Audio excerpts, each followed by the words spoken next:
নমস্কার সম্মানীয় দর্শক মণ্ডলী, সমস্ত সরকারি কর্মচারীবৃন্দ, শিক্ষক সাথী, পেনশন হোল্ডারগণ, সবাইকে স্বাগত।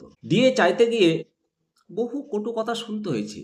সবার মনে রয়েছে শিক্ষক কর্মচারীবৃন্দের এই ডিএ এখন আইনি অধিকার। ডিএ থেকে কেউ আর বঞ্চিত করতে পারবে না। 25% ডিএটা কবে পাবো তা নিয়ে সন্দেহ রয়েছে। সর্বত্র এই নিয়ে আলোচনা চলছে। হাটে বাজারে, বাসে, ট্রেনে, চায়ের দোকানে ডিএটা দেবে তো কথা শুনতে হচ্ছে। তার মধ্যে আবার পেনশনটা বন্ধ হয়ে যাবে তো। হ্যাঁ, অবশ্যই বুকটা কাঁপছে, দূর করছে, মনটা খারাপ হয়েছে। পেনশন যদি বন্ধ করে দেয় তাহলে চাকরির শেষে পেনশন পাবো না, যারা পেনশন পাচ্ছে তারা পেনশন পাবে না। সত্যি তো এই নিয়ে একটু জানার ইচ্ছা হলো। তো চলুন, যতটুকু জেনেছি ততটুকুই আপনাদের সঙ্গে শেয়ার করব। আমি শিবরাম সরকার, আপনারা দেখছেন নেমতিতা দর্শন। পশ্চিমবঙ্গেই শুধু পেনশন দেওয়া হয়, অন্য রাজ্যে পেনশন দেওয়া হয় না। জানতে পারলাম না? তা তো নয়।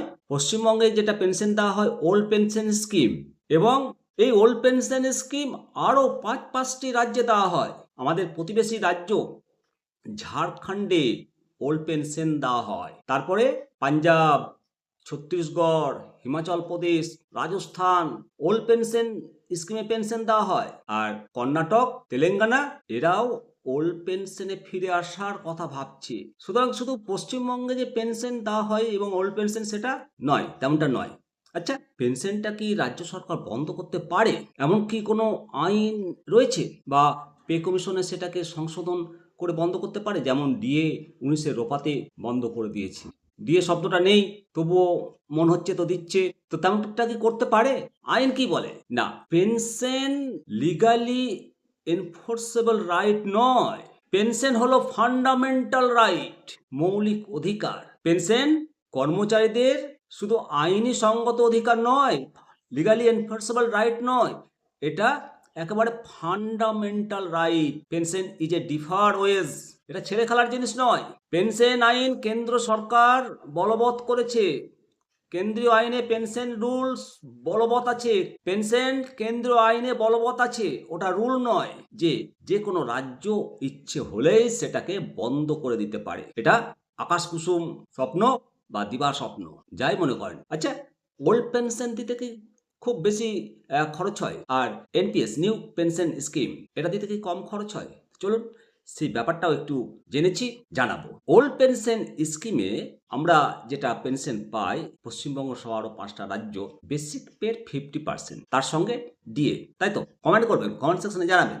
আর নতুন পেনশন স্কিম যেটা রয়েছে সেটা কর্মরত অবস্থায় কর্মচারীর বেতন থেকে 10% কেটে রাখা হয়।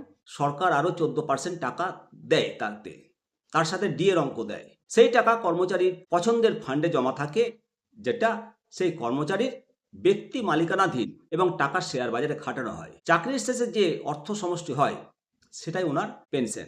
এখন সেটা পুরনো স্কিমের থেকে কতটা কম হবে নাকি বেশি হবে, সেটা কিন্তু 2034 সালের আগে তেমনটা বোঝা যাবে না। 2034 সালের আগে তেমনটা বোঝা যাবে না। গড়ে কর্মচারীর চাকরি লাইফ 30 বছর। আর রাজ্য সরকার 2004 সালের আগে যারা চাকরিতে যোগদান করেছে তাদের ওল্ড পেনশন স্কিমে রয়েছে, আর 2004-এর পরে যে সমস্ত কর্মচারী তাদের নিউ পেনশন স্কিমে। তাহলে ওল্ড পেনশন স্কিমের জন্য যে বেশি টাকা গুনতে হয় আর নিউ পেনশন স্কিমের জন্য যে সরকারকে টাকা গুনতে হয় না, তেমনটা কিন্তু নয়। তো যাই হোক, পেনশন বন্ধ করে দেব বা পেনশন পাবো না বা পেনশন তুলে দেবে এই ভয়ে একদম ভীত হবেন না, মন খারাপ করবেন না। পেনশন কারোর দয়া নয়, পেনশন কারো দান নয়, করুণা নয়। পেনশন ফান্ডামেন্টাল রাইট, মৌলিক অধিকারের মধ্যে পড়ে। ভালো থাকবেন, অবশ্যই কমেন্ট করবেন, শেয়ার করুন বন্ধুদের সঙ্গে। আবার পরবর্তী কমেন্ট করুন আপনাদের প্রয়োজনীয় ভিডিও অনুসারে। জয় হিন্দ, জয় ভারত।